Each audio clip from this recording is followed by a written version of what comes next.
सत श्री अकाल दोस्तों, स्वागत है जी एक बार फिर तो अपने YouTube channel P S study notes के उपर जी।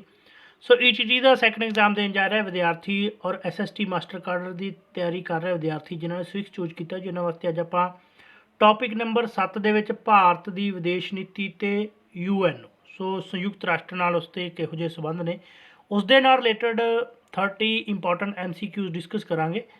ਜਿਹੜੇ ਵਿਦਿਆਰਥੀ ਨਵੇਂ ਨੇ ਚੈਨਲ ਨੂੰ ਸਬਸਕ੍ਰਾਈਬ ਕਰਕੇ ਇਸ ਤੋਂ ਪਹਿਲਾਂ ਅਸੀਂ ਜਿਹੜੇ 6 ਟੌਪਿਕ ਕੀਤੇ ਨੇ ਔਰ ਹਿਸਟਰੀ ਆਫ ਪੰਜਾਬ ਕੰਪਲੀਟ ਕੀਤੀ ਹੈ। ਹਿਸਟਰੀ ਆਫ ਪੰਜਾਬ ਦੇ ਮੌਕ ਟੈਸਟ ਵਗੈਰਾ, ਪੰਜਾਬੀ ਵਿਆਕਰਨ ਦੀਆਂ ਵੀਡੀਓ ਜੋ ਕਾਫੀ ਹੈਲਪਫੁਲ ਨੇ ਤੁਹਾਡੀ ਪ੍ਰੈਪਰੇਸ਼ਨ ਦੇ ਲਈ। ਸੋ ਉਹਨਾਂ ਸਾਰੀਆਂ ਵੀਡੀਓ ਦੇ ਲਿੰਕ ਤੁਹਾਨੂੰ ਡਿਸਕ੍ਰਿਪਸ਼ਨ ਬਾਕਸ ਦੇ ਵਿੱਚ ਮਿਲ ਜਾਣਗੇ ਔਰ ਵੀਡੀਓ ਦੇ ਅੰਤ ਦੇ ਵਿੱਚ ਵੀ ਪਲੇਲਿਸਟ ਜਿਹੜੀ ਹੈ ਸ਼ੋ ਹੋ ਜਾਏਗੀ, ਜਿਸ ਦੀ ਹੈਲਪ ਦੇ ਨਾਲ ਤੁਸੀਂ ਆਪਣੀ ਜਿਹੜੀ ਪ੍ਰੈਪਰੇਸ਼ਨ ਹੈ, ਤਿਆਰੀ ਹੈ, ਉਹ ETT ਸੈਕਿੰਡ ਐਗਜ਼ਾਮ ਦੀ ਔਰ ਮਾਸਟਰ ਕਾਰਡ ਔਰ SST ਦੋਨਾਂ ਦੀ ਕਰ ਸਕਦੇ ਹੋ ਜੀ। ਸੋ ਸਟਾਰਟ ਕਰਦੇ ਹਾਂ ਜੀ ਅੱਜ ਦੀ ਵੀਡੀਓ। फस्ट क्वेश्चन है जी अपना, भारत की विदेश नीति के बानी कौन हैं? ऑप्शन ए है जी वल्लभ भाई पटेल, ऑप्शन बी है जी श्रीमती इंदिरा गांधी, ऑप्शन सी है जी पंडित जवाहर लाल नेहरू, ऑप्शन डी है जी महात्मा गांधी।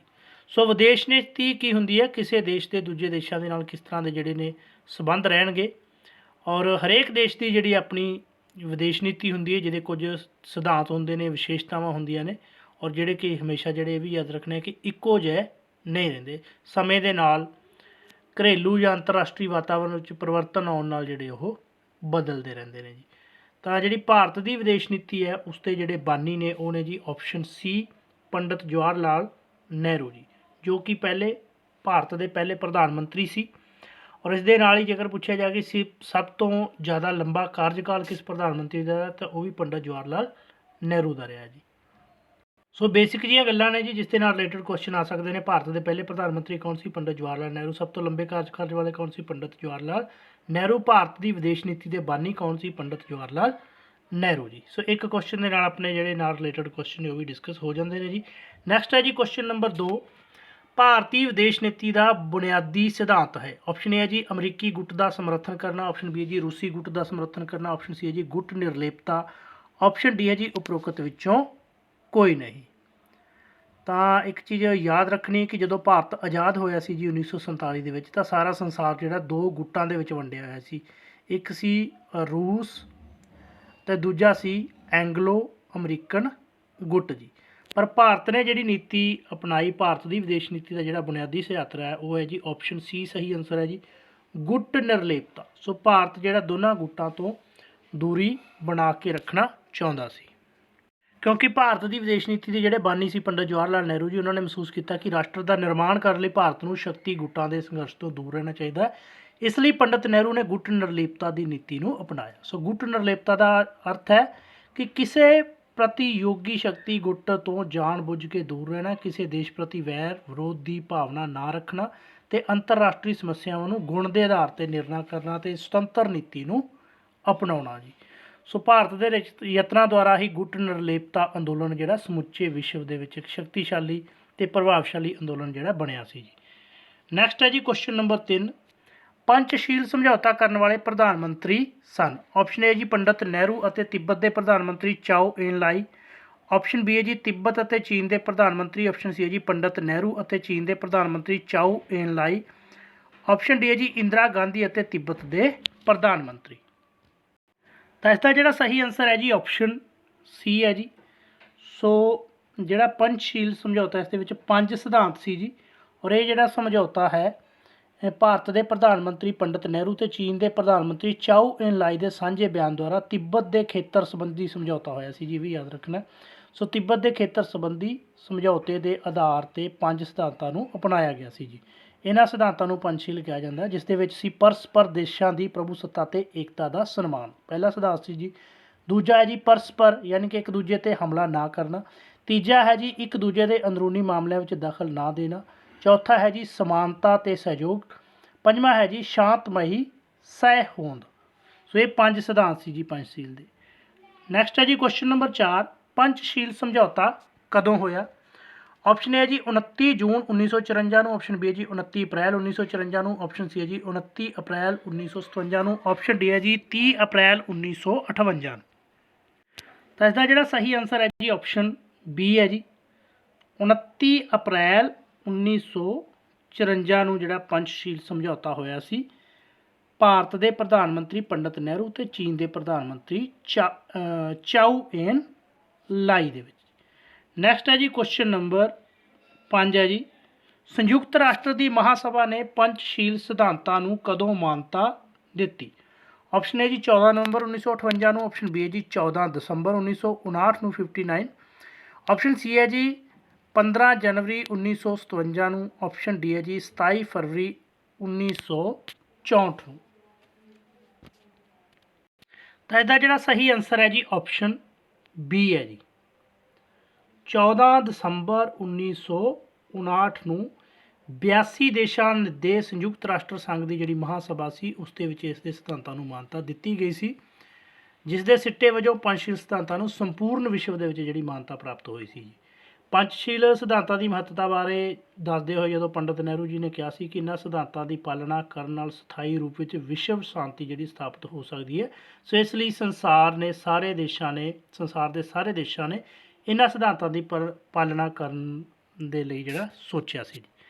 ਨੈਕਸਟ ਹੈ ਜੀ ਕੁਐਸਚਨ ਨੰਬਰ 6, ਨਿਸ਼ਸਤਰੀਕਰਨ ਤੋਂ ਭਾਵ ਹੈ? ਆਪਸ਼ਨ ਏ ਜੀ ਨਵੇਂ ਹਥਿਆਰਾਂ ਨੂੰ ਉਤਸ਼ਾਹਿਤ ਕਰਨਾ, ਆਪਸ਼ਨ ਬੀ ਹੈ ਜੀ ਹਥਿਆਰਾਂ ਦੀ ਦੌੜ ਘਟਾਉਣਾ, ਆਪਸ਼ਨ ਸੀ ਹੈ ਜੀ ਹਥਿਆਰਾਂ ਦੀ ਲੋੜ ਅਨੁਸਾਰ ਵਰਤੋਂ, ਆਪਸ਼ਨ ਡੀ ਹੈ ਜੀ ਉਪਰੋਕਤ ਸਾਰੇ ਜੀ। ਸੋ ਭਾਰਤ ਦੀ ਵਿਦੇਸ਼ ਨੀਤੀ ਦਾ ਇਹ ਵੀ ਇੱਕ ਮਹੱਤਵਪੂਰਨ ਤੱਥ ਹੈ ਜੀ ਨਿਸ਼ਸਤਰੀਕਰਨ।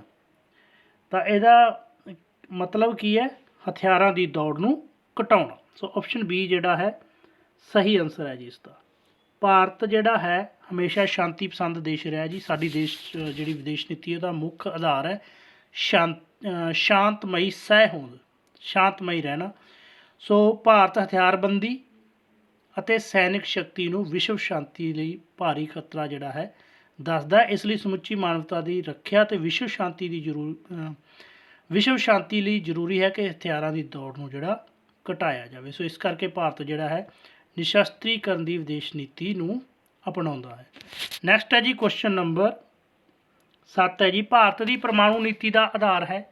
ਆਪਸ਼ਨ ਹੈ ਜੀ ਵੱਧ ਤੋਂ ਵੱਧ ਪਰਮਾਣੂ ਹਥਿਆਰ ਬਣਾਉਣਾ, ਆਪਸ਼ਨ ਬੀ ਹੈ ਜੀ ਪਰਮਾਣੂ ਸ਼ਕਤੀ ਦੀ ਰਚਨਾਤਮਕ ਕੰਮਾਂ ਅਤੇ ਸ਼ਾਂਤੀਪੂਰਨ ਉਦੇਸ਼ ਦੀ ਪ੍ਰਾਪਤੀ ਲਈ ਵਰਤੋਂ, ਆਪਸ਼ਨ ਸੀ ਹੈ ਜੀ ਵਿਨਾਸ਼ਕਾਰੀ ਮੰਤਵਾਂ ਲਈ ਪਰਮਾਣੂ ਸ਼ਕਤੀ ਦਾ ਵਿਰੋਧ, ਆਪਸ਼ਨ ਡੀ ਹੈ ਜੀ ਬੀ ਤੇ ਸੀ ਦੋਨੋਂ ਜੀ।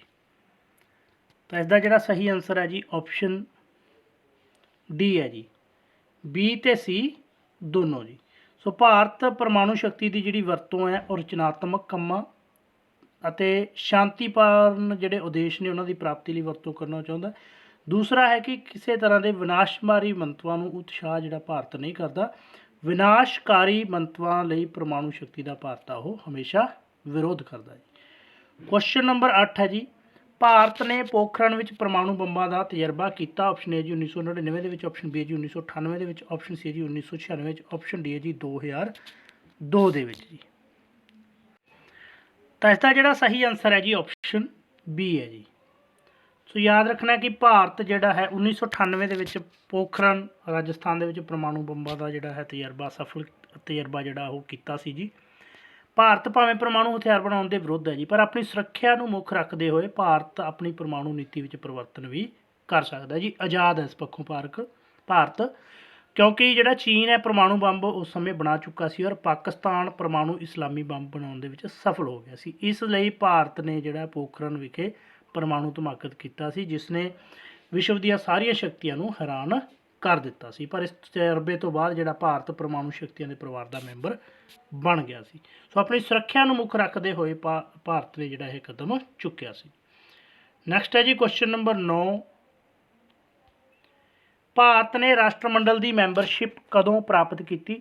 ਆਪਸ਼ਨ ਏ 17 ਮਈ 1945, ਬੀ ਹੈ ਜੀ 24 ਮਈ 1945, ਸੀ ਹੈ ਜੀ 25 ਫਰਵਰੀ 1948, ਡੀ ਹੈ ਜੀ 27 ਜਨਵਰੀ 1945 ਜੀ।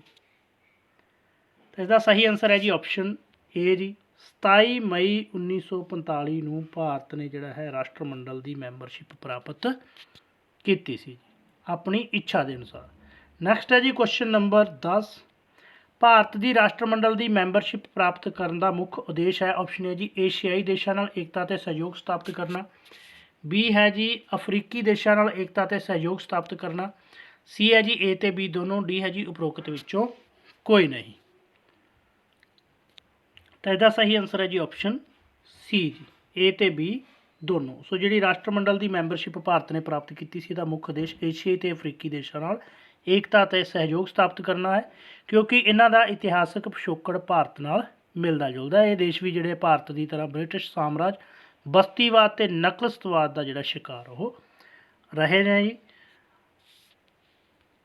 ਨੈਕਸਟ ਹੈ ਜੀ ਕੁਐਸਚਨ ਨੰਬਰ 11, ਦੂਜਾ ਮਹਾਯੁੱਧ ਕਦੋਂ ਤੋਂ ਕਦੋਂ ਤੱਕ ਹੋਇਆ? ਆਪਸ਼ਨ ਏ ਜੀ 1939 ਤੋਂ 1942, ਆਪਸ਼ਨ ਬੀ ਹੈ ਜੀ 1938 ਤੋਂ 1944, ਆਪਸ਼ਨ ਸੀ ਹੈ ਜੀ 1939 ਤੋਂ 1945, ਆਪਸ਼ਨ ਡੀ ਹੈ ਜੀ 1940 ਤੋਂ 1945 ਜੀ। ਤੇ ਇਸ ਕੁਐਸਚਨ ਦਾ ਸਹੀ ਆਨਸਰ ਆਏਗਾ ਜੀ ਆਪਸ਼ਨ ਸੀ ਜੀ। ਸੋ 1939 ਤੋਂ 1945 ਤੱਕ ਜਿਹੜਾ ਹੈ ਦੂਸਰਾ ਮਹਾਯੁੱਧ ਹੋਇਆ ਸੀ।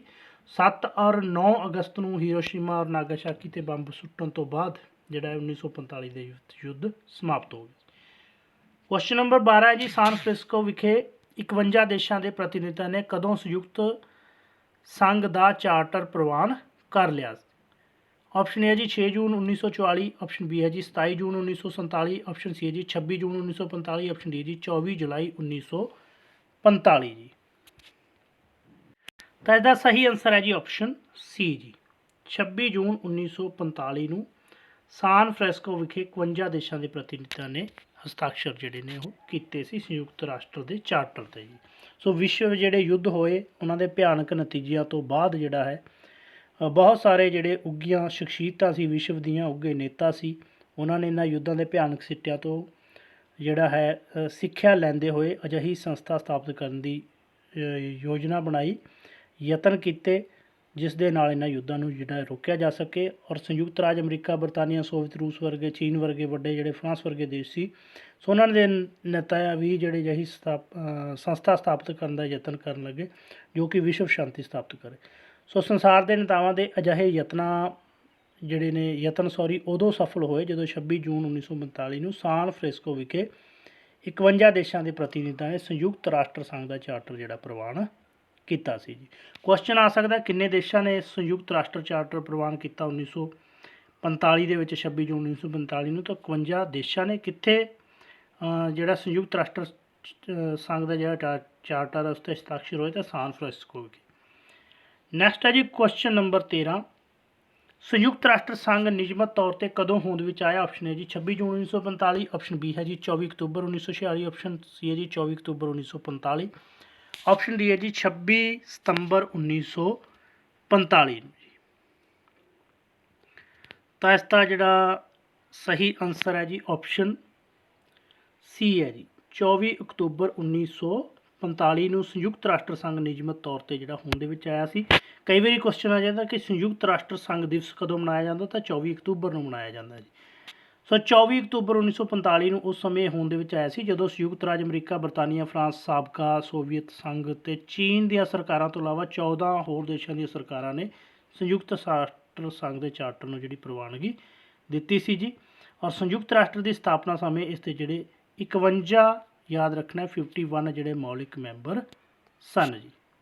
ਨੈਕਸਟ ਹੈ ਜੀ ਕੁਐਸਚਨ ਨੰਬਰ 14 ਜੀ, ਵਰਤਮਾਨ ਸਮੇਂ ਸੰਯੁਕਤ ਰਾਸ਼ਟਰ ਦੇ ਕਿੰਨੇ ਮੈਂਬਰ ਹਨ? ਆਪਸ਼ਨ ਹੈ ਜੀ 51, ਬੀ ਹੈ ਜੀ 183, ਸੀ ਹੈ ਜੀ 193, ਡੀ ਹੈ ਜੀ 198।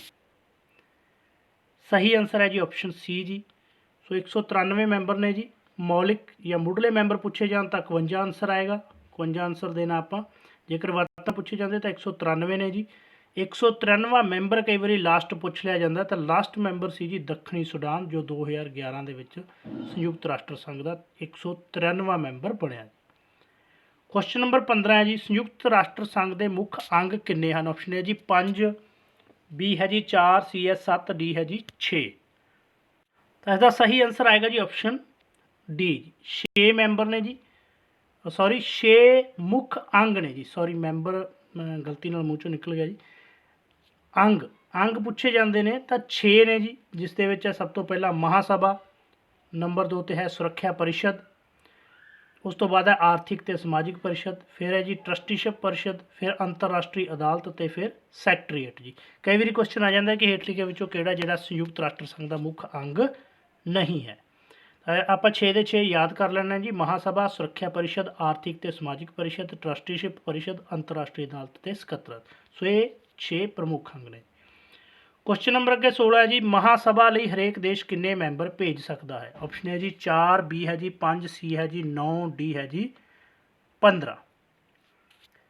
ਤਾਂ ਸਹੀ ਆਨਸਰ ਹੈ ਜੀ ਆਪਸ਼ਨ ਬੀ ਜੀ, ਹਰੇਕ ਦੇਸ਼ ਜਿਹੜਾ 5 ਮੈਂਬਰ ਭੇਜ ਸਕਦਾ ਹੈ। ਔਰ ਮਹਾਸਭਾ ਨੂੰ ਜਿਹੜਾ ਹੈ ਸੰਯੁਕਤ ਰਾਸ਼ਟਰ ਸੰਘ ਦੀ ਸੰਸਦ ਕਿਹਾ ਜਾਂਦਾ ਹੈ। ਕੁਐਸਚਨ ਆ ਸਕਦਾ ਹੈ ਕਿ ਸੰਯੁਕਤ ਰਾਸ਼ਟਰ ਸੰਘ ਦੀ ਸੰਸਦ ਕਿਸ ਅੰਗ ਨੂੰ ਕਿਹਾ ਜਾਂਦਾ ਹੈ? ਤਾਂ ਮਹਾਸਭਾ ਨੂੰ। ਸਾਰੇ ਦੇਸ਼ ਜਿਹੜੇ ਜਿਸ ਤੇ ਮੈਂਬਰ ਨੇ। ਕੁਐਸਚਨ ਨੰਬਰ ਅੱਗੇ ਹੈ ਜੀ 17, ਸੁਰੱਖਿਆ ਪਰਿਸ਼ਦ ਦੇ ਕੁੱਲ ਕਿੰਨੇ ਮੈਂਬਰ ਹਨ? ਆਪਸ਼ਨ ਏ ਜੀ 27, ਬੀ ਹੈ 29, ਸੀ ਹੈ ਜੀ 15, ਡੀ ਹੈ ਜੀ 20। ਸੋ ਸਿਕਿਉਰਿਟੀ ਕੌਂਸਲ ਹੈ ਜੀ, ਇਸ ਤੇ ਜਿਹੜੇ ਕੁੱਲ ਮੈਂਬਰ ਦੱਸਣੇ ਨੇ ਕਿੰਨੇ ਨੇ, ਤਾਂ ਸਹੀ ਆਨਸਰ ਆਏਗਾ ਜੀ ਆਪਸ਼ਨ ਸੀ ਜੀ। ਸੋ ਇਸ ਦੇ ਜਿਹੜੇ 15 ਕੁੱਲ ਮੈਂਬਰ ਨੇ ਜੀ ਸੁਰੱਖਿਆ ਪਰਿਸ਼ਦ ਦੇ। ਔਰ ਇਸ ਨੂੰ ਜਿਹੜਾ ਹੈ ਕਾਰਜਪਾਲਿਕਾ ਕਿਹਾ ਜਾਂਦਾ ਹੈ ਜੀ, ਕਾਰਜਪਾਲਿਕਾ ਦੇ ਸਮਾਨ ਹੈ ਸੁਰੱਖਿਆ ਪਰਿਸ਼ਦ ਜਿਹੜੀ ਹੈ ਸੰਯੁਕਤ ਰਾਸ਼ਟਰ ਸੰਘ ਦੀ। ਇਹ ਵੀ ਯਾਦ ਰੱਖਣਾ ਕਿ ਇਸ ਦੇ ਜਿਹੜੇ 15 ਮੈਂਬਰ ਨੇ ਸੁਰੱਖਿਆ ਪਰਿਸ਼ਦ ਦੇ, 5 ਉਸ ਦੇ ਵਿੱਚੋਂ ਪਰਮਾਨੈਂਟ ਸਥਾਈ ਮੈਂਬਰ ਨੇ ਔਰ 10 ਜਿਹੜੇ ਨੇ ਉਹ ਅਸਥਾਈ ਮੈਂਬਰ ਨੇ। ਕੁਐਸਚਨ ਨੰਬਰ ਅੱਗੇ 8 ਹੈ ਜੀ, ਹੇਠ ਲਿਖਿਆਂ ਵਿੱਚੋਂ ਕਿਹੜਾ ਦੇਸ਼ ਸੰਯੁਕਤ ਰਾਸ਼ਟਰ ਸੰਘ ਸੁਰੱਖਿਆ ਪਰਿਸ਼ਦ ਦਾ ਸਥਾਈ ਮੈਂਬਰ ਨਹੀਂ ਹੈ? ਆਪਸ਼ਨ ਏ ਹੈ ਜੀ ਅਮਰੀਕਾ, ਬੀ ਹੈ ਜੀ ਰੂਸ, ਸੀ ਹੈ ਜੀ ਫਰਾਂਸ, ਡੀ ਹੈ ਜੀ ਇਟਲੀ। ਸੋ 5 ਸਥਾਈ ਮੈਂਬਰ ਨੇ ਜੀ, ਇਹਨਾਂ ਚੋਂ ਦੱਸਣਾ ਕਿਹੜਾ ਸਥਾਈ ਮੈਂਬਰ ਨਹੀਂ ਹੈ, ਤਾਂ ਆਪਸ਼ਨ ਡੀ ਸਹੀ ਆਨਸਰ ਹੈ ਜੀ। ਸੋ ਇਟਲੀ ਜਿਹੜਾ ਸਥਾਈ ਮੈਂਬਰ ਨਹੀਂ ਹੈ ਜੀ। ਸਥਾਈ ਮੈਂਬਰ ਨੇ ਜੀ ਅਮਰੀਕਾ, ਰੂਸ, ਫਰਾਂਸ, ਇੰਗਲੈਂਡ ਤੇ ਚੀਨ ਜੀ। ਪੰਜੇ ਯਾਦ ਕਰ ਲਓ। ਪੰਜਾਂ ਨੂੰ ਜਿਹੜੀ ਹੈ 5 ਮੈਂਬਰਾਂ ਨੂੰ ਇਹਨਾਂ ਨੂੰ ਵੀਟੋ ਸ਼ਕਤੀ ਵੀ ਕਿਹਾ ਜਾਂਦਾ। ਪੁੱਛਿਆ ਜਾ ਸਕਦਾ ਕਿਹੜਾ ਇਹਨਾਂ ਦੇ ਵਿੱਚੋਂ ਵੀਟੋ ਸ਼ਕਤੀ ਨਹੀਂ ਹੈ, ਤਾਂ ਵੀਟੋ ਸ਼ਕਤੀ ਇਹਨਾਂ ਦੇ ਵਿੱਚੋਂ ਇਟਲੀ ਨਹੀਂ ਹੈ। ਸੋ 5 ਵੀਟੋ ਸ਼ਕਤੀ ਨੇ ਜਾਂ 5 ਪੁੱਛਿਆ ਜਾ ਸਕਦਾ ਸਥਾਈ ਮੈਂਬਰ। ਔਰ ਜਿਹੜਾ ਹੈ ਇਸ ਤਰੀਕੇ ਦੇ ਕੁਐਸਚਨ ਜਿਹੜੇ ਨੇ ਆ ਸਕਦੇ ਨੇ ਕਿ ਕਿਹੜਾ ਇਸ ਦੇ ਵਿੱਚੋਂ ਸਥਾਈ ਮੈਂਬਰ ਹੈ ਜਾਂ ਕਿਹੜਾ ਜਿਹੜਾ ਹੈ ਸਥਾਈ ਮੈਂਬਰ ਨਹੀਂ ਹੈ, 4 ਆਪਸ਼ਨਾਂ ਦੇ। ਸੋ ਇਸ ਕਰਕੇ ਬਹੁਤ ਇੰਪੋਰਟੈਂਟ ਕੁਐਸਚਨ ਹੈ, ਇਸ ਨੂੰ ਧਿਆਨ ਨਾਲ ਯਾਦ ਰੱਖਣਾ ਹੈ। ਕੁਐਸਚਨ ਨੰਬਰ 19 ਹੈ ਜੀ, ਆਰਥਿਕ ਅਤੇ ਸਮਾਜਿਕ ਪਰਿਸ਼ਦ ਦੇ ਕੁੱਲ ਕਿੰਨੇ ਮੈਂਬਰ ਹਨ? ਆਪਸ਼ਨ ਹੈ ਜੀ 52, ਬੀ ਹੈ ਜੀ 56, ਸੀ ਹੈ ਜੀ 54, ਡੀ ਹੈ ਜੀ 59 ਜੀ। ਤਾਂ ਸਹੀ ਆਨਸਰ ਹੈ ਜੀ ਆਪਸ਼ਨ ਸੀ ਜੀ। ਸੋ ਜਿਹੜੀ ਆਰਥਿਕ ਤੇ ਸਮਾਜਿਕ ਪਰਿਸ਼ਦ ਹੈ, ਇੱਕ ਹੋਰ ਅੰਗ ਹੈ ਇੰਪੋਰਟੈਂਟ, ਇਸ ਤੇ 54 ਮੈਂਬਰ ਨੇ ਜੀ ਕੁੱਲ। ਨੈਕਸਟ ਹੈ ਜੀ ਕੁਐਸਚਨ ਨੰਬਰ 20 ਜੀ, ਆਰਥਿਕ ਅਤੇ ਸਮਾਜਿਕ ਪਰਿਸ਼ਦ ਦੇ ਮੈਂਬਰਾਂ ਦੀ ਚੋਣ ਮਹਾਸਭਾ ਦੁਆਰਾ ਕਿੰਨੇ ਸਾਲਾਂ ਲਈ ਕੀਤੀ ਜਾਂਦੀ ਹੈ? ਆਪਸ਼ਨ ਹੈ ਜੀ 5 ਸਾਲ, ਬੀ ਹੈ ਜੀ 6 ਸਾਲ, ਸੀ ਹੈ ਜੀ 3 ਸਾਲ, ਡੀ ਹੈ ਜੀ 1 ਸਾਲ। ਸੋ ਇੱਕ ਕੁਐਸਚਨ ਹੋਰ ਬਣ ਜਾਂਦਾ ਇੱਥੇ ਕਿ ਆਰਥਿਕ ਤੇ ਸਮਾਜਿਕ ਪਰਿਸ਼ਦ ਦੇ ਮੈਂਬਰਾਂ ਦੀ ਚੋਣ ਕਿਸ ਦੁਆਰਾ ਕੀਤੀ ਜਾਂਦੀ ਹੈ? ਤਾਂ ਮਹਾਸਭਾ ਦੁਆਰਾ ਲਈ ਕੀਤੀ ਜਾਂਦੀ ਹੈ। ਕਿੰਨੇ ਸਾਲਾਂ ਲਈ ਕੀਤੀ ਜਾਂਦੀ ਹੈ? ਸਹੀ ਆਨਸਰ ਹੈ ਜੀ ਆਪਸ਼ਨ ਸੀ 3 ਸਾਲਾਂ ਲਈ। ਅਗਲਾ ਕੁਐਸਚਨ ਹੈ ਜੀ ਕੁਐਸਚਨ ਨੰਬਰ ਆਪਣਾ 21 ਹੈ ਜੀ, ਟਰਸਟੀਸ਼ਿਪ ਪਰਿਸ਼ਦ ਦੇ ਮੈਂਬਰਾਂ ਦੀ ਗਿਣਤੀ ਕਿੰਨੀ ਹੈ? ਆਪਸ਼ਨ ਹੈ ਜੀ 62, ਬੀ ਹੈ ਜੀ 35, ਸੀ ਹੈ ਜੀ 41, ਡੀ ਹੈ ਜੀ ਸੰਖਿਆ ਨਿਸ਼ਚਿਤ ਨਹੀਂ ਹੈ। ਤਾਂ ਇਸ ਦਾ ਜਿਹੜਾ ਸਹੀ ਆਨਸਰ ਹੈ ਜੀ ਆਪਸ਼ਨ ਡੀ ਹੈ ਜੀ। ਸੋ ਟਰਸਟੀਸ਼ਿਪ ਦੇ ਮੈਂਬਰਾਂ ਦੀ ਸੰਖਿਆ ਜਿਹੜੀ ਹੈ ਨਿਸ਼ਚਿਤ ਨਹੀਂ ਹੈ। ਸੋ ਇਹ ਪਰਿਸ਼ਦ ਦੇ ਮੈਂਬਰਾਂ ਦੀ ਜਿਹੜੀ ਸੰਖਿਆ ਨਿਸ਼ਚਿਤ ਨਹੀਂ ਹੈ। ਔਰ ਇਸ ਪਰਿਸ਼ਦ ਦੇ ਕੁਝ ਮੈਂਬਰ ਜਿਹੜੇ ਨੇ ਮਹਾਸਭਾ ਦੁਆਰਾ ਚੁਣੇ ਜਾਂਦੇ ਹਨ, ਅਤੇ ਇਸ ਵਿੱਚ ਉਹ ਦੇਸ਼ ਵੀ ਸ਼ਾਮਲ ਹੁੰਦੇ ਨੇ ਜੋ ਸੰਯੁਕਤ ਰਾਸ਼ਟਰ ਦੀ ਨਿਗਰਾਨੀ ਅਧੀਨ ਅਮਾਨਤੀ ਖੇਤਰਾਂ ਜਾਂ ਰਾਜ ਪ੍ਰਬੰਧ ਜਿਹੜਾ ਹੈ ਕਰਦੇ ਨੇ ਜੀ। ਨੈਕਸਟ ਹੈ ਜੀ ਕੁਐਸਚਨ ਨੰਬਰ 22 ਹੈ ਜੀ, ਟਰਸਟੀਸ਼ਿਪ ਆਪਣਾ ਸਭਾਪਤੀ ਕਿੰਨੇ ਸਾਲਾਂ ਲਈ ਚੁਣਦੀ ਹੈ? ਆਪਸ਼ਨ ਹੈ ਜੀ 1 ਸਾਲ, ਬੀ ਹੈ ਜੀ 2 ਸਾਲ, ਸੀ ਹੈ ਜੀ 3 ਸਾਲ, ਡੀ ਹੈ ਜੀ 5 ਸਾਲ। ਸਹੀ ਆਨਸਰ ਹੈ ਜੀ ਆਪਸ਼ਨ ਏ ਜੀ, 1 ਸਾਲ ਲਈ ਆਪਣਾ ਜਿਹੜਾ ਸਭਾਪਤੀ ਹੈ ਉਹ ਚੁਣਦੀ ਹੈ ਆਪਣੇ ਵਿੱਚੋਂ ਟਰਸਟੀਸ਼ਿਪ। ਕੁਐਸਚਨ ਨੰਬਰ 23 ਹੈ ਜੀ, ਅੰਤਰਰਾਸ਼ਟਰੀ ਅਦਾਲਤ ਵਿੱਚ ਕੁੱਲ ਕਿੰਨੇ ਜੱਜ ਹਨ? ਆਪਸ਼ਨ ਏ ਜੀ 18, ਬੀ ਹੈ ਜੀ 24, ਸੀ ਹੈ ਜੀ 15, ਡੀ ਹੈ ਜੀ 20। ਸੋ ਅੰਤਰਰਾਸ਼ਟਰੀ ਇੱਕ ਅਦਾਲਤ ਜਿਹੜੀ ਸਥਾਪਿਤ ਕੀਤੀ ਗਈ ਹੈ, ਜਿਸ ਦਾ ਭਾਵੇਂ ਕੋਈ ਮੁੱਢਲਾ ਅਧਿਕਾਰ ਖੇਤਰ ਨਹੀਂ ਹੈ, ਪਰ ਇਹ ਕੇਵਲ ਉਹਨਾਂ ਮਾਮਲਿਆਂ 'ਤੇ ਵਿਚਾਰ ਕਰਦੀ ਹੈ ਜੋ ਇਸ ਅਦਾਲਤ ਦੇ ਸਾਹਮਣੇ ਪੇਸ਼ ਕੀਤੇ ਜਾਂਦੇ ਹਨ। ਔਰ ਇਸ ਅਦਾਲਤ ਦੇ ਮੁੱਖ ਕੰਮ ਜਿਹੜਾ ਉਹ ਵੱਖ-ਵੱਖ ਰਾਜਾਂ ਦੇ ਆਪਸੀ ਝਗੜਿਆਂ ਦਾ ਨਿਰਣਾ ਕਰਨਾ। ਔਰ ਇਹ ਜਿਹੜੀ ਅਦਾਲਤ ਹੈ ਸੰਯੁਕਤ ਰਾਸ਼ਟਰ ਸੰਘ ਦੇ ਵੱਖ-ਵੱਖ ਅੰਗਾਂ ਨੂੰ ਕਾਨੂੰਨੀ ਸਲਾਹ ਵੀ ਦੇ ਸਕਦੀ ਹੈ। ਔਰ ਇਹਦੇ ਕੁੱਲ ਜੱਜ ਨੇ ਜੀ ਆਪਸ਼ਨ ਸੀ 15 ਜੀ। ਨੈਕਸਟ ਹੈ ਜੀ ਕੁਐਸਚਨ ਨੰਬਰ 24, ਅੰਤਰਰਾਸ਼ਟਰੀ ਅਦਾਲਤ ਦੇ ਜੱਜਾਂ ਦੀ ਚੋਣ ਮਹਾਸਭਾ ਅਤੇ ਸੁਰੱਖਿਆ ਪਰਿਸ਼ਦ ਦੁਆਰਾ ਕਿੰਨੇ ਸਾਲਾਂ ਲਈ ਕੀਤੀ ਜਾਂਦੀ ਹੈ? ਸੋ ਜੱਜਾਂ ਦੀ ਚੋਣ ਕਿਸ ਦੁਆਰਾ ਕੀਤੀ ਜਾਂਦੀ ਹੈ? ਮਹਾਸਭਾ ਅਤੇ ਸੁਰੱਖਿਆ ਪਰਿਸ਼ਦ ਦੁਆਰਾ। ਕਿੰਨੇ ਸਾਲਾਂ ਲਈ? ਆਪਸ਼ਨ ਹੈ ਜੀ 5 ਸਾਲ, ਬੀ ਹੈ 7 ਸਾਲ, ਸੀ ਹੈ 9 ਸਾਲ, ਡੀ ਹੈ ਜੀ 11 ਸਾਲ। ਸਹੀ ਆਨਸਰ ਹੈ ਜੀ ਆਪਸ਼ਨ ਸੀ ਜੀ, 9 ਸਾਲ ਲਈ ਕੀਤੀ ਜਾਂਦੀ ਹੈ। ਔਰ ਇਸ 'ਤੇ 1/3 ਮੈਂਬਰ ਜਿਹੜੇ ਨੇ ਹਰ 3 ਸਾਲ ਬਾਅਦ, 1/3 ਮੈਂਬਰ ਕਿੰਨੇ ਸਾਲਾਂ ਬਾਅਦ? 3 ਸਾਲਾਂ ਬਾਅਦ ਜਿਹੜੇ ਨੇ ਉਹ ਰਿਟਾਇਰ ਹੋ ਜਾਂਦੇ ਨੇ। ਕੁਐਸਚਨ ਆ ਜਾਂਦਾ ਇੱਥੇ, 2-3 ਕੁਐਸਚਨ ਹੋਰ ਬਣ ਜਾਂਦੇ ਨੇ ਜੀ। ਜਿਵੇਂ ਪੁੱਛਿਆ ਜਾ ਸਕਦਾ ਹੈ ਕਿ ਇਸ 'ਤੇ ਜਿਹੜੇ ਕਿੰਨੇ ਮੈਂਬਰ ਹਰ 3 ਸਾਲ ਬਾਅਦ ਰਿਟਾਇਰ ਹੁੰਦੇ ਨੇ, ਤਾਂ 1/3 ਯਾਨੀ ਕਿ 15 ਦੇ ਵਿੱਚੋਂ 5 ਮੈਂਬਰ। ਸੋ ਇਹ ਵੀ ਪੁੱਛਿਆ ਜਾ ਸਕਦਾ ਹੈ ਕਿ 3 ਸਾਲ ਬਾਅਦ ਕਿੰਨੇ ਮੈਂਬਰ, ਗਿਣਤੀ ਪੁੱਛੀ ਜਾ ਸਕਦੀ, ਅਤੇ ਕਿੰਨੇ ਮੈਂਬਰ ਰਿਟਾਇਰ ਹੁੰਦੇ ਨੇ? 5 ਜੀ। ਨੈਕਸਟ ਹੈ ਜੀ ਕੁਐਸਚਨ ਨੰਬਰ 25। ਅੰਤਰਰਾਸ਼ਟਰੀ ਅਦਾਲਤ ਦੇ ਜੱਜ ਆਪਣੇ ਵਿੱਚੋਂ ਸਭਾਪਤੀ ਦੀ ਚੋਣ ਕਿੰਨੇ ਸਮੇਂ ਲਈ ਕਰਦੇ ਹਨ? ਸੋ 15 ਜੱਜ ਨੇ ਜੀ ਆਪਣੇ ਵਿੱਚੋਂ ਇੱਕ ਸਭਾਪਤੀ ਦੀ ਚੋਣ ਕਰਦੇ ਨੇ। ਕਿੰਨੇ ਸਾਲਾਂ ਲਈ ਕਰਦੇ ਨੇ? ਆਪਸ਼ਨ ਹੈ ਜੀ 5 ਸਾਲ, ਬੀ ਹੈ ਜੀ 8 ਸਾਲ, ਸੀ ਹੈ 3 ਸਾਲ, ਡੀ ਹੈ ਜੀ 9 ਸਾਲ। ਸਹੀ ਆਨਸਰ ਹੈ ਜੀ ਆਪਸ਼ਨ ਸੀ ਜੀ, 3 ਸਾਲ ਲਈ। ਸੋ ਆਪਣੇ ਵਿੱਚੋਂ ਜਿਹੜਾ ਸਭਾਪਤੀ ਚੁਣਦੇ ਨੇ ਉਹ 3 ਸਾਲ ਲਈ ਚੁਣਦੇ ਆ। ਔਰ ਇੱਕ ਜਿਹੜਾ ਸਭਾਪਤੀ ਵੀ ਚੁਣਿਆ ਜਾਂਦਾ। ਕੁਐਸਚਨ ਨੰਬਰ 26 ਹੈ ਜੀ, ਅੰਤਰਰਾਸ਼ਟਰੀ ਅਦਾਲਤ ਦਾ ਮੁੱਖ ਦਫ਼ਤਰ ਕਿੱਥੇ ਹੈ? ਆਪਸ਼ਨ ਹੈ ਜੀ ਅਮਰੀਕਾ, ਆਪਸ਼ਨ ਬੀ ਹੈ ਜੀ ਬ੍ਰਿਟੇਨ, ਆਪਸ਼ਨ ਸੀ ਹੈ ਜੀ ਫਰਾਂਸ, ਆਪਸ਼ਨ ਡੀ ਹੈ ਜੀ ਹੇਜ਼। ਹੇਜ਼ ਹੈ ਜਾਂ ਹੇਗ ਬੋਲਿਆ ਜਾਂਦਾ ਇਸ ਨੂੰ। ਸਹੀ ਆਨਸਰ ਹੈ ਜੀ ਆਪਸ਼ਨ ਡੀ, ਹਾਲੈਂਡ ਦੇ ਵਿੱਚ ਹੈ ਜੀ ਅੰਤਰਰਾਸ਼ਟਰੀ ਅਦਾਲਤ ਦਾ ਮੁੱਖ ਦਫ਼ਤਰ, ਦ ਹੇਜ਼ ਦੇ ਵਿੱਚ। ਨੈਕਸਟ ਹੈ ਜੀ ਕੁਐਸਚਨ ਨੰਬਰ 27। ਸਕੱਤਰੇਤ ਦੇ ਮੁਖੀ ਮਹਾ ਸਕੱਤਰ ਦੀ ਚੋਣ ਕੀਤੀ ਜਾਂਦੀ ਹੈ। ਆਪਸ਼ਨ ਏ ਹੈ ਜੀ 4 ਸਾਲ, ਆਪਸ਼ਨ ਬੀ ਹੈ ਜੀ 8 ਸਾਲ, ਆਪਸ਼ਨ ਸੀ ਹੈ ਜੀ 5 ਸਾਲ, ਆਪਸ਼ਨ ਡੀ ਹੈ ਜੀ 3 ਸਾਲ। ਸੋ ਸੈਕਟਰੀਏਟ ਹੈ ਜੀ ਉਹ ਆਪਣੇ ਵਿੱਚੋਂ ਇੱਕ ਮਹਾ ਸਕੱਤਰ ਨੂੰ ਚੁਣਦੀ ਹੈ, ਔਰ ਉਸ ਦੀ ਜਿਹੜੀ ਚੋਣ ਕੀਤੀ ਜਾਂਦੀ ਹੈ ਉਹ 5 ਸਾਲ ਦੇ ਲਈ ਕੀਤੀ ਜਾਂਦੀ ਹੈ। ਸੋ ਆਪਸ਼ਨ ਸੀ ਜਿਹੜਾ ਸਹੀ ਆਨਸਰ ਹੈ ਜੀ। ਨੈਕਸਟ ਹੈ ਜੀ ਕੁਐਸਚਨ ਨੰਬਰ 28। ਭਾਰਤ ਸੰਯੁਕਤ ਰਾਸ਼ਟਰ ਦਾ ਸੰਯੁਕਤ ਰਾਸ਼ਟਰ ਸੰਘ ਦਾ ਮੈਂਬਰ ਬਣਿਆ। ਆਪਸ਼ਨ ਹੈ ਜੀ 1947, ਆਪਸ਼ਨ ਬੀ ਹੈ ਜੀ 1945, ਆਪਸ਼ਨ ਸੀ ਹੈ ਜੀ 1952, ਆਪਸ਼ਨ ਡੀ ਹੈ ਜੀ 1950। ਤਾਂ ਸਹੀ ਆਨਸਰ ਹੈ ਜੀ ਆਪਸ਼ਨ ਬੀ ਜੀ, 1945 ਦੇ ਵਿੱਚ ਜਿਹੜਾ ਹੈ ਭਾਰਤ ਸੰਯੁਕਤ ਰਾਸ਼ਟਰ ਸੰਘ ਦਾ ਮੈਂਬਰ ਬਣਿਆ। ਯਾਦ ਰੱਖਣਾ ਕਿ ਭਾਰਤ ਸੰਯੁਕਤ ਰਾਸ਼ਟਰ ਦੇ ਮੁੱਢਲੇ ਜਿਹੜੇ 51 ਮੈਂਬਰ ਨੇ ਉਹਨਾਂ ਦੇ ਵਿੱਚੋਂ ਇੱਕ ਸੀ, ਯਾਨੀ ਕਿ ਮੌਲਿਕ ਮੈਂਬਰਾਂ ਦੇ ਵਿੱਚ ਸੀ ਜੀ। ਨੈਕਸਟ ਹੈ ਜੀ ਕੁਐਸਚਨ ਨੰਬਰ 29। ਭਾਰਤ ਨੇ ਹੋਰ ਦੇਸ਼ਾਂ ਨਾਲ ਮਿਲ ਕੇ ਕਿਸ ਸਾਲ ਲੋਕਾਂ ਨੂੰ ਉਪਨਿਵੇਸ਼ਵਾਦ ਅਤੇ ਸਾਮਰਾਜਵਾਦ ਤੋਂ ਮੁਕਤ ਕਰਾਉਣ ਲਈ ਸੰਯੁਕਤ ਰਾਸ਼ਟਰ ਦੀ ਮਹਾਸਭਾ ਵਿੱਚ ਇੱਕ ਮਤਾ ਪਾਸ ਕਰਵਾਇਆ?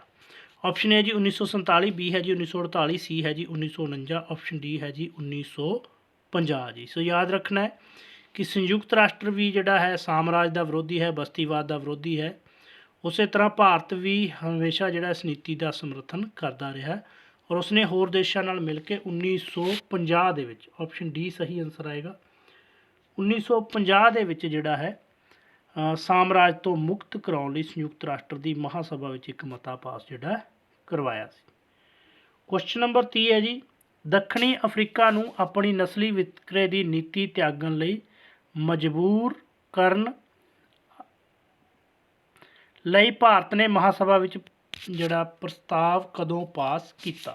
ਆਪਸ਼ਨ ਏ ਹੈ ਜੀ 1960, ਬੀ ਹੈ ਜੀ 1961, ਆਪਸ਼ਨ ਸੀ ਹੈ ਜੀ 1951, ਆਪਸ਼ਨ ਡੀ ਹੈ ਜੀ 1962 ਜੀ। ਸੋ ਯਾਦ ਰੱਖਣਾ ਕਿ ਭਾਰਤ ਦੀ ਵਿਦੇਸ਼ ਨੀਤੀ ਦਾ ਵੀ ਇੱਕ ਮੁੱਖ ਆਧਾਰ ਹੈ ਕਿ ਭਾਰਤ ਜਿਹੜਾ ਹੈ ਨਸਲੀ ਵਿਤਕਰੇ ਯਾਨੀ ਕਿ ਨਸਲਵਾਦ ਔਰ ਰੰਗ ਭੇਦ ਦੀ ਨੀਤੀ ਦਾ ਕਠੋਰ ਵਿਰੋਧੀ ਹੈ ਜੀ। ਸੋ ਇਸ ਲਈ ਜਿਹੜਾ ਹੈ 1952 ਵਿੱਚ ਭਾਰਤ ਨੇ ਦੂਜੇ 12 ਦੇਸ਼ਾਂ ਨਾਲ ਮਿਲ ਕੇ ਦੱਖਣੀ ਅਫਰੀਕਾ ਦੇ ਨਸਲੀ ਵਿਤਕਰੇ ਦੇ ਵਿਰੁੱਧ ਜਿਹੜਾ ਮਹਾਸਭਾ ਦੇ ਵਿੱਚ ਆਵਾਜ਼ ਉਠਾਈ ਸੀ, ਔਰ ਉਸ ਤੋਂ ਬਾਅਦ ਜਿਹੜਾ ਹੈ ਆਪਸ਼ਨ ਡੀ ਇਸ ਦਾ ਸਹੀ ਆਨਸਰ ਆਏਗਾ 1962 ਦੇ ਵਿੱਚ ਭਾਰਤ ਨੇ ਜਿਹੜਾ ਹੈ ਦੱਖਣੀ ਅਫਰੀਕਾ ਨੂੰ ਆਪਣੀ ਨਸਲੀ ਵਿਤਕਰੇ ਦੀ ਨੀਤੀ ਨੂੰ ਤਿਆਗਣ ਲਈ ਮਜਬੂਰ ਕਰਨ ਲਈ ਭਾਰਤ ਨੇ ਮਹਾਸਭਾ ਵਿੱਚ ਪ੍ਰਸਤਾਵ ਜਿਹੜਾ ਪਾਸ ਕੀਤਾ ਸੀ, ਔਰ ਦੱਖਣੀ ਅਫਰੀਕਾ ਵਿੱਚ ਨਸਲੀ ਜਾਂ ਰੰਗ ਭੇਦ ਦੇ ਵਿਤਕਰੇ ਦੀ ਨੀਤੀ ਸਮਾਪਤ ਕਰਾਉਣ ਦੇ ਲਈ ਭਾਰਤ ਨੇ ਸੰਯੁਕਤ ਰਾਸ਼ਟਰ ਦੇ ਮੰਚ ਦੁਆਰਾ ਮਹੱਤਵਪੂਰਨ ਭੂਮਿਕਾ ਜਿਹੜਾ ਉਹ ਨਿਭਾਈ ਸੀ ਜੀ। ਸੋ ਇਹ ਸੀ ਜੀ ਅੱਜ ਦੇ ਆਪਣੇ 30 ਕੁਐਸਚਨ, ਔਰ ਇਸ ਦੇ ਕੁਝ ਕੁਐਸਚਨ ਜਿਹੜੇ ਨੇ ਹੋਰ ਰਹਿ ਗਏ ਨੇ ਜੀ। ਕੋਸ਼ਿਸ਼ ਕਰਾਂਗੇ ਜਿਹੜੇ 15 ਜਾਂ 20 ਕੁਐਸਚਨ ਹੋਰ ਬਣਨਗੇ ਇਸ ਟੌਪਿਕ ਦੇ ਵਿੱਚੋਂ, ਉਹ ਵੀ ਨੈਕਸਟ ਵੀਡੀਓ ਦੇ ਵਿੱਚ ਤੁਹਾਡੇ ਨਾਲ ਡਿਸਕਸ ਕਰਾਂਗੇ ਜੀ। ਸੋ ਥੋੜ੍ਹੀ ਜਿਹੀ ਵੀ ਵੀਡੀਓ ਹੈਲਪਫੁਲ ਹੋਏ ਤਾਂ ਲਾਈਕ ਜ਼ਰੂਰ ਕਰ ਦਿਓ ਜੀ, ਕਿਉਂਕਿ ਜਿਹੜੇ ਲੋਕ ਡਿਸਲਾਈਕ ਕਰਦੇ ਨੇ ਉਹਨਾਂ ਦਾ ਜਵਾਬ ਤੁਸੀਂ ਲਾਈਕ ਕਰਕੇ ਹੀ ਦੇ ਸਕਦੇ ਹੋ ਕਿ ਵੀਡੀਓ ਜਿਹੜੀਆਂ ਨੇ ਅੱਛੀਆਂ ਲੱਗਦੀਆਂ ਨੇ, ਤੁਹਾਨੂੰ ਵਧੀਆ ਲੱਗਦੀਆਂ ਨੇ। ਔਰ ਇਸ ਦੇ ਨਾਲ ਹੀ ਵੱਧ ਤੋਂ ਵੱਧ ਵੀਡੀਓ ਨੂੰ ਸ਼ੇਅਰ ਵੀ ਜ਼ਰੂਰ ਕਰਿਆ ਕਰੋ। ਔਰ ਜੇਕਰ ਚੈਨਲ ਨੂੰ ਸਬਸਕ੍ਰਾਈਬ ਨਹੀਂ ਕੀਤਾ ਤਾਂ ਸਬਸਕ੍ਰਾਈਬ ਜ਼ਰੂਰ ਕਰ ਲਓ ਜੀ, ਕਿਉਂਕਿ ਆਉਣ ਵਾਲੇ ਟਾਈਮ ਦੇ ਵਿੱਚ ਹੋਰ ਵੀ ਇੰਪੋਰਟੈਂਟ ਜਿਹੜੀਆਂ ਵੀਡੀਓ ਤੁਹਾਨੂੰ ਦੇਖਣ ਨੂੰ ਮਿਲਣਗੀਆਂ। So thank you for watching the video.